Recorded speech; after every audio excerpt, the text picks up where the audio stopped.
இந்த வீடியோவினுடைய தொடர்ச்சியை வீடியோவின் நடுவில் கொடுத்துருக்கேன். நீங்கள் வீடியோவை ஸ்கிப் பண்ணாமல் பாருங்கள். 1000 கண்கள் கொண்டு அண்ட சராசரத்தை காக்கக்கூடிய மகாசக்தி சமயபுரம் மாரியம்மனுடைய வழிபாடு செய்யணும் அப்படிங்கிறதுக்காக தான் ஏராளமான பக்தர்கள் முண்டி அடித்து கொண்டு அந்த அம்மனை தரிசனம் செய்கிறாங்க. வாழ்க்கையில் ஒரு முறையாவது ஆத்தா சமயபுரத்தால் தரிசிச்சிட்டோம் அப்படின்னா போதுங்க, தரிசித்தவருடைய 7 வம்சத்தினரையும் எந்த ஒரு தீங்கும் அணுகாது அப்படின்னு பக்தர்களுடைய நம்பிக்கை இருக்கு. அந்த வகையில் இந்த சமயபுரத்து மாரியம்மனுடைய வழிபாடுகள் ரொம்பவே முக்கியங்க. இந்த சமயபுரத்து மாரியம்மனுடைய வழிபாடு அப்படின்னு பார்க்கும்போது அம்மன் நிகழ்த்திய அதிசயங்கள் அப்படின்னு இன்னைக்கும் நம்ம கேட்கும்போது ரொம்பவே மெய்சிலிர்ப்பை ஏற்படுத்தக்கூடிய உண்மையாக நடந்த கதைகளை சொல்றாங்க. அப்படி உண்மையாகவே நடந்த ஒரு சுவையான கதையை தான் நாம இந்த வீடியோவில் பார்க்க போறோம். அந்த வகையில நம்ம வாழ்க்கையில கலந்த இந்த சமயபுரத்து மாரியம்மனுடைய சிறுகதை தான் இது. வீடியோவை ஸ்கிப் பண்ணாம பாருங்க. நான் நிறைய தகவல்கள் இந்த வீடியோல சொல்லியிருக்கேன். நீங்க சமயபுரத்து மாரியம்மன் கோவிலுக்கு போயிருக்கீங்க அப்படின்னா மறக்காம உங்களுடைய கருத்துக்களை கமெண்ட் பாக்ஸ்ல பதிவிட்டுட்டு சமயபுரத்தாலே போற்றி என்ற வாசகத்தை கமெண்ட் பாக்ஸ்ல பதிவிட்டுருங்க. உங்க வாழ்க்கையிலையும் சமயபுரத்து மாரியம்மன் நிகழ்த்திய அதிசயங்கள் இருக்கு அல்லது நான் கேள்விப்பட்டிருக்கேன் அப்படின்னு சொன்னா மறக்காம கமெண்ட் பாக்ஸ்ல சொல்லிடுங்க. நீங்க இன்னும் உற்சாகம் டிவி சேனலை சப்ஸ்கிரைப் பண்ணாம இருந்தா சப்ஸ்கிரைப் பண்ணிக்கோங்க. கூடவே இருக்க பெல் ஐகானை மறக்காம கிளிக் பண்ணிருங்க. வாங்க வீடியோக்குள்ள போகலாம். இந்த வீடியோ பார்த்துட்டு இருக்கக்கூடிய உங்களுக்கு வாழ்க்கையில நிறைய பிரச்சனைகள் வரலாங்க. பிரச்சனைகள்ல நீங்க இப்ப கூட அந்த பிரச்சனையை சந்திச்சுட்டு இருக்கலாம். அதுல இருந்து எப்படி வெளிவரது அப்படின்னு தெரியாம நீங்க முழிச்சிட்டு இருக்கீங்களா? இந்த வீடியோக்கு கீழே டிஸ்கிரிப்ஷன்ல வராகி அம்மன் ஜோதிட நிலையத்தின் தொலைபேசி எண் கொடுத்துருக்கேன். அந்த எண்ணுக்கு தொடர்பு கொண்டு பேசி பாருங்க. கண்டிப்பா உங்க வாழ்க்கையில இருக்கக்கூடிய எல்லா பிரச்சனைகளுக்கும் சரியான தீர்வு கிடைக்கும். 5 தலை நாகம் படம் எடுத்து குடைப்பிடிக்க நாகக்குடைக்கு கீழே நெற்றியில பட்டையா விபூதியும் அதன் நடுவுல குங்குமமும் தரித்து காதுல தோடும் மூக்குல மூக்குத்தியும் பளபளத்து பிரகாசிக்கக்கூடிய ஒரு காலை மடித்து மற்றொரு காலை தொங்க விட்டு கண்கள்ல கருணை வெள்ளம் வழிய ஆஜானு பாகுபாக அம்சமாக அமர்ந்திருக்கிறாள் சமயபுரத்தால் அப்படின்னு சொல்லலாங்க. அந்த சமயபுரத்து அம்மனுடைய காலடியில 3 அரக்கர்களுடைய தலைகள் பொம்மை வடிவில் இருக்கிறத பார்க்க முடியும். அது மனிதர்களுடைய மனதில் இருக்கக்கூடிய மனதில் இருந்து அறுத்தெறியப்பட வேண்டிய ஆணவம், கண்மம், மாய மும்மதங்கள் என உணர்த்தப்படுவதாகவும் சொல்லுவாங்க. சரி, சமயபுரத்து மாரியம்மனுடைய ஒரு அற்புதமான காட்சியை நம்ம இப்போ பார்த்துட்டு வந்துடலாம். நாம இப்போ பார்த்துட்டு இருக்கக்கூடிய இந்த வீடியோ காட்சியில அங்கு சிகப்பு நிற மேனியாள் அப்படின்னு சொல்லக்கூடிய இந்த சமயபுரத்து அம்மனுடைய காட்சியை தாங்க பார்க்குறோம். இந்த காட்சியை பார்க்கும் போதே இப்போ உங்க மனசுல என்ன வேண்டுதல் தோன்றுதோ அதை வேண்டிக் கொண்டு சமயபுரத்தாலே போற்றி என்ற வாசகத்தை கமெண்ட் பாக்ஸ்ல பதிவிட்டுட்டு வீடியோவை ஸ்கிப் பண்ணாம பாருங்க.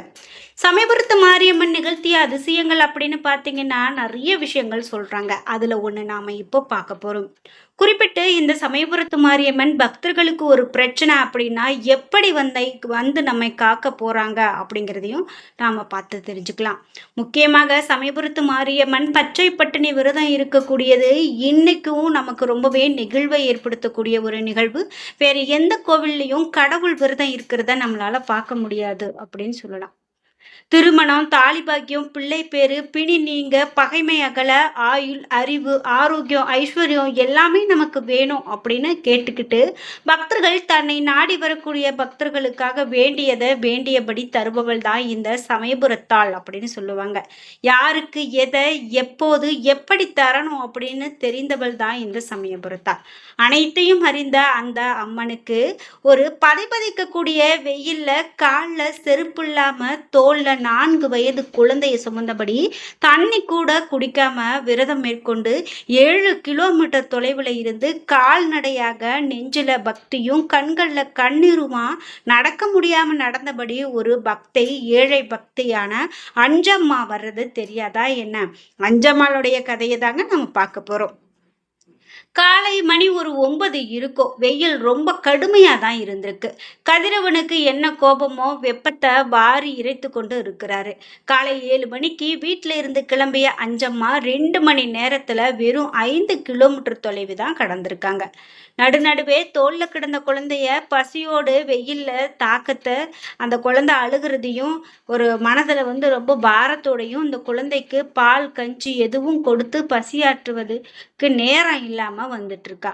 அடிமடியில புடவை தலைப்புல காலையில தெரிந்தவர்கள் 5 பேர் வீட்டுல மடிப்பிச்சையாய் வாங்கிய அரிசி வேற கணக்குது.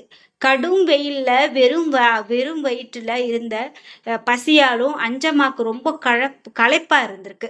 தாகமா இருந்திருக்கு.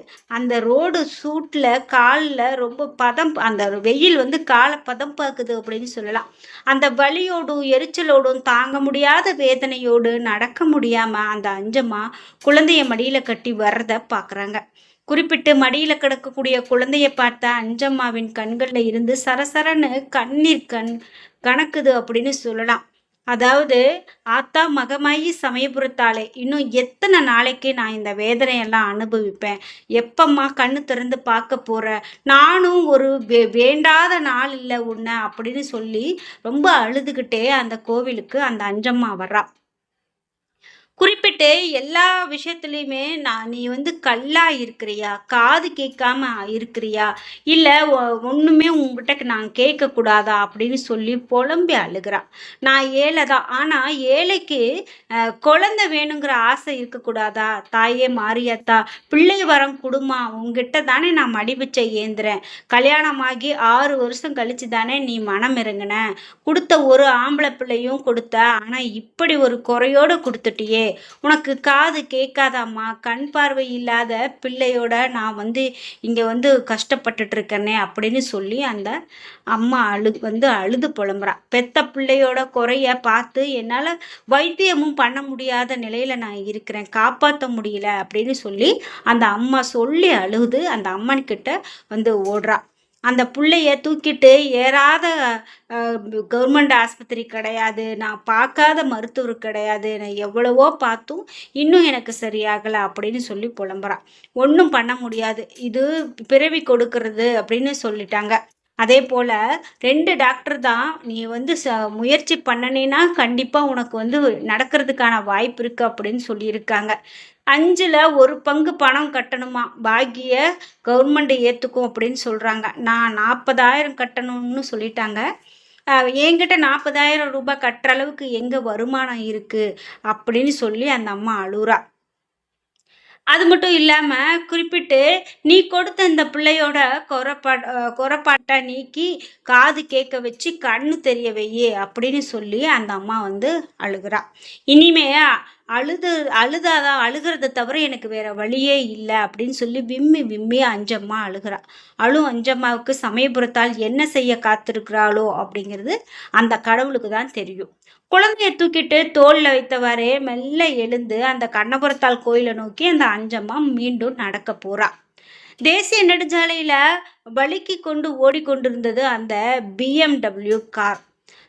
இந்தியாவில் விரல் விட்டு எண்ணக்கூடிய நரம்பியல் நிபுணர்களை ஒருவராக புகழ்பெற்ற அந்த ஒரு மருத்துவர் அந்த காரில் இருக்கார். பின் சீட்டில் அவருடைய மனைவி புனிதவதியும் ஒரே மகள் அனிதாவும் மகள் வயிற்று பேரன் 10 வயது முகுந்தனும் 3 வயது ஒரு வைகுந்தனும் அமர்ந்திருக்காங்க.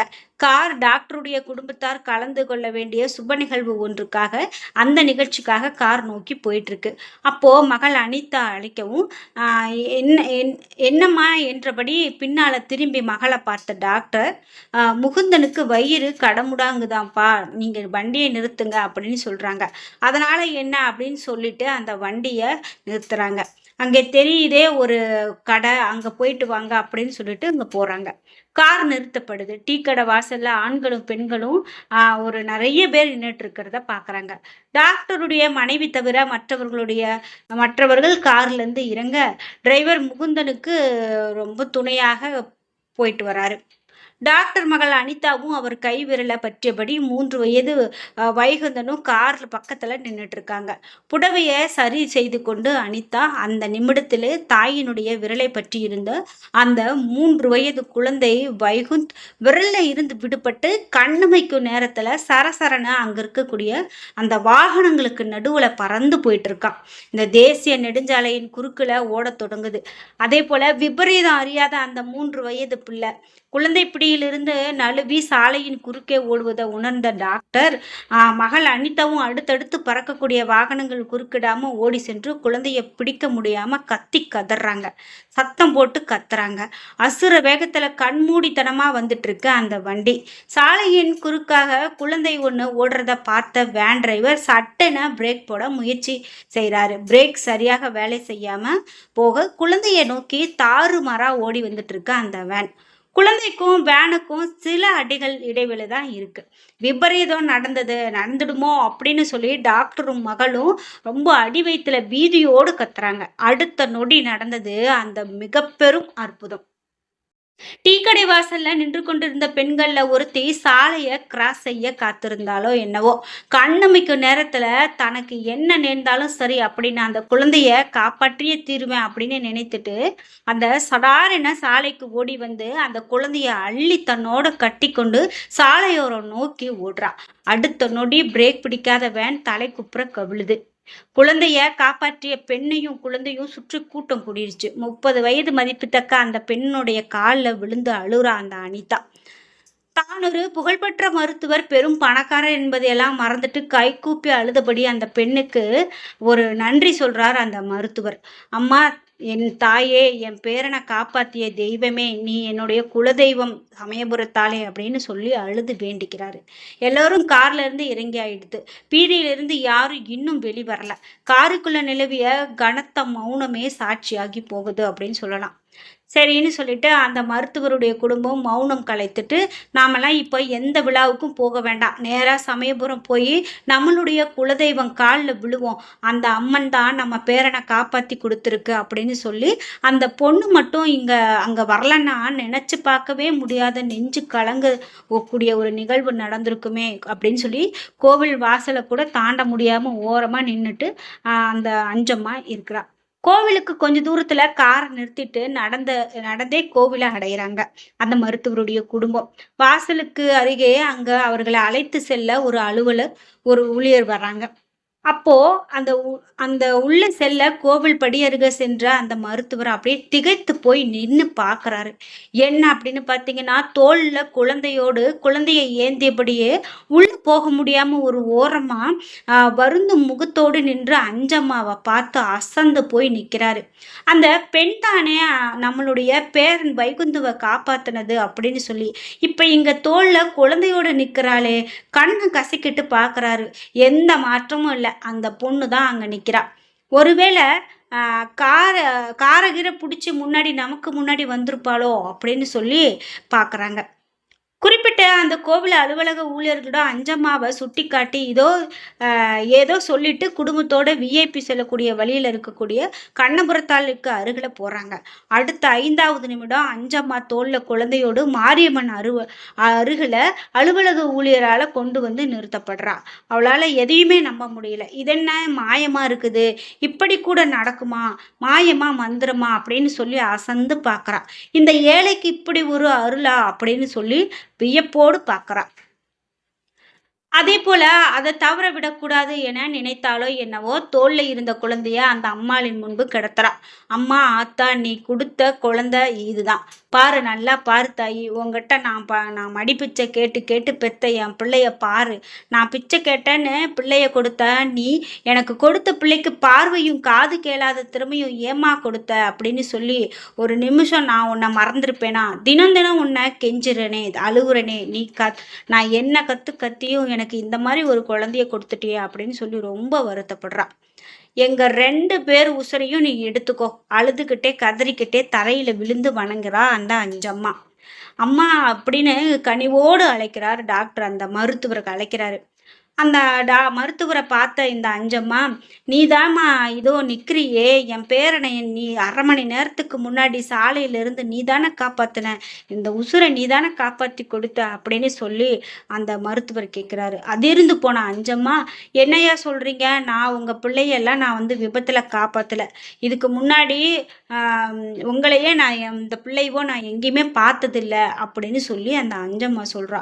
"1 மணி நேரம் முன்பே நான் இங்க வந்துட்டேன். 1/2 மணி நேரம் முன்னாடி எப்படி நான் விபத்து நடந்த இடத்துல இருக்க முடியும்?" அப்படின்னு சொல்லி அஞ்சம்மா கேட்குறா.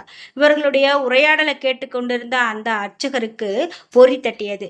அதாவது மருத்துவர்கிட்ட போய் அவர் சொல்றாரு, "இது இந்த ஆத்தாவோட திருவிளையாடல் தான். காரணம் இல்லாம எதுவுமே இது இங்க வந்து நடத்த மாட்டா" அப்படின்னு சொல்றாங்க. தன்னோட குழந்தையோட குறைகளை போக்கக்கூடிய இந்த ஆத்தா கிட்ட நின்று அழுகக்கூடிய இவர்களுக்கு உங்க மூலமா உதவி கிடைச்சிருக்கு அப்படின்னு சொல்லி சொல்றாங்க. அம்மா மகமாயி நினைக்கிறத போலவே இப்போ நடந்திருக்கு. இந்த பொண்ணு ரூபத்துல வந்து பேரனை காப்பாத்த வந்த சாட்சாத் மாரியம்மன் தான் அப்படின்னு சொல்றாங்க. விபத்துக்கு ஒரு காரணமா கூட இது அந்த சின்ன ஒரு விபத்து இப்படி நடந்திருக்கலாம் அப்படின்னு சொல்றாங்க.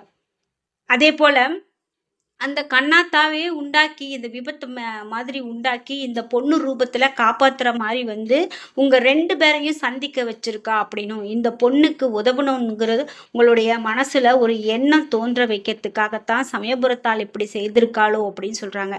யார் நினைச்சாங்க அவ மனசு என்ன அப்படின்னு அர்ச்சகர் நீண்ட ஒரு உரையை நிகழ்த்துறாரு. ஆடி புகுறாரு அந்த மருத்துவரும் மருத்துவருடைய குடும்பமும். அதாவது என்ன தோன்றியதோ என்னமோ, அம்மா தாயே என்னுடைய குலசாமியே என்றபடி அம்மனுக்கு முன் தரையில கிடந்தபடி அந்த அஞ்சம்மாவினுடைய குழந்தைய உட்கார்ந்து தொட்டு பார்க்குறாரு. காதுகளை மேலும் கீழும் இழுத்து பார்க்குறாரு. கண்ணிமைகளை பிரித்து பார்க்குறாரு அந்த மருத்துவர். அஞ்சம்மாவை பார்த்து, "அம்மா உங்க குழந்தைக்கு சிகிச்சை நான் கொடுக்குறேன். என்னால சாத்தியம் இல்லாம போனா உங்க மகனை வெளிநாட்டுக்கு கொண்டு போய் நான் சிகிச்சை அளித்து காது கேட்க வச்சு பார்வை கெடுக்க வைக்கிறது என்னுடைய பொறுப்பு. இதோ நான் இன்னைக்கே நான் சொல்றேன்" அப்படின்னு சொல்றாங்க. அதே போல இதோ உட்கார்ந்திருக்கிறாளே, ஈரேழு உலகத்தையும் காத்து ரட்சிக்கக்கூடிய தாய் சமயபுரத்தாள், இவளே சாட்சி அப்படின்னு சொல்லி உறுதி அளிக்கிறாரு. அந்த இவளின்றி ஒரு அணுவும் அசையாது. இது என்ன செய்யணுமோ நினைக்கிறாளோ அது நடந்தே தீரும். இனி கவலைப்படாம நீங்க போங்க அப்படின்னு சொல்றாங்க. உங்க மகனோட குறைபாடுகள் இல்லாம செய்யறது என்னுடைய வேலை அப்படின்னு சொல்லி அந்த மருத்துவர் சொல்றாரு. கோவில் மணி ஓங்கி ஒலிக்குது. யார் யாருக்கு எதை எப்படி எப்போது எப்படி தர வேண்டும் அப்படிங்கிறது அந்த அகிலாண்ட நாயகிக்கு தெரியும் அப்படிங்கிறது இதை தான் சொல்றாங்க. ஆத்தா அப்படின்னு சொல்லி தன்னை மறந்து கத்தியபடி கண்கள்ல கண்ணீரோடு பெருக கணத்துல இறங்கி அழுக அந்த அகிலாண்ட கோடி பிரம்மாண்ட நாயகிய கை கூப்பி வணங்குறா அந்த அஞ்சம்மா. அதே போல நான் வந்து போகாத கோவில்ல வழிபடாத இடம் இல்ல அப்படின்னு சொல்லி அழுது புலம்புறான். அப்படி இந்த சமயபுரத்தால் நிகழ்த்திய அதிசயங்கள்ல இது ஒரு மிக பெரும் நிகழ்வு அப்படின்னு சொல்றாங்க. அதாவது ஒரு ஒரு ஏழை தாயுடைய துயர் போக்குறதுக்காக ஒரு மருத்துவர் வந்து வர வச்சு அந்த மருத்துவரை சாதாரணமான ஒரு வழியில வர வச்சு தன்னுடைய கோவிலுக்கு வர வச்சு இப்படி 2 பேரையும் பார்க்க வச்சு அந்த குழந்தைக்கு ஒரு விமோச்சனம் கொடுத்தால் அந்த சமயபுரத்தால் அப்படின்னு சொல்றதுக்காக தான் இந்த கதை சொல்லுவாங்க. என்ன நண்பர்களே, இந்த மாதிரியான அதிசயங்கள் உங்க வாழ்க்கையிலும் நடந்திருக்கு அப்படின்னா மறக்காம உங்களுடைய கருத்துக்களை கமெண்ட் பாக்ஸ்ல பதிவிடுங்க. இந்த வீடியோவை பார்த்து நீங்க என்ன நினைக்கிறீங்க? உங்களுக்கு இந்த மாதிரி கதைகள் பிடிக்குமா? நீங்க இந்த வீடியோவை பார்த்து தான் இந்த விஷயத்த தெரிஞ்சுக்கிட்டீங்க அப்படின்னா மறக்காம உங்களுடைய கருத்துக்களை கமெண்ட் பாக்ஸ்ல பதிவிடுங்க. நீங்க இன்னும் உற்சாகம் டிவி சேனலை சப்ஸ்கிரைப் பண்ணாம இருந்தா சப்ஸ்கிரைப் பண்ணிக்கோங்க. கூடவே இருக்க பெல் ஐக்கானை மறக்காம கிளிக் பண்ணிருங்க. நன்றி வியூவர்ஸ்.